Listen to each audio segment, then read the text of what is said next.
पहले बच्चों आज हम एक नज़्म पढ़ने जा रहे हैं जिसका नाम है उर्दू ज़बां हमारी।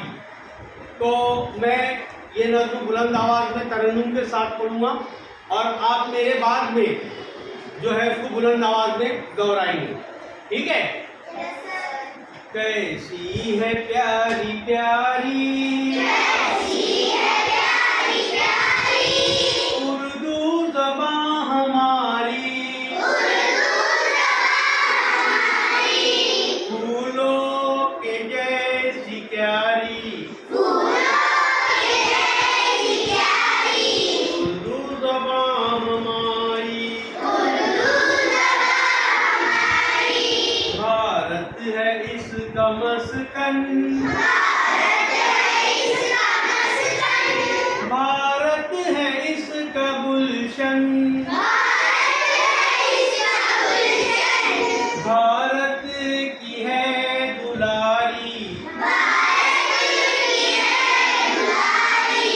उर्दू ज़बां हमारी। हिंदू भी बोलते हैं, मुस्लिम भी बोलते हैं, लगती है सबको प्यारी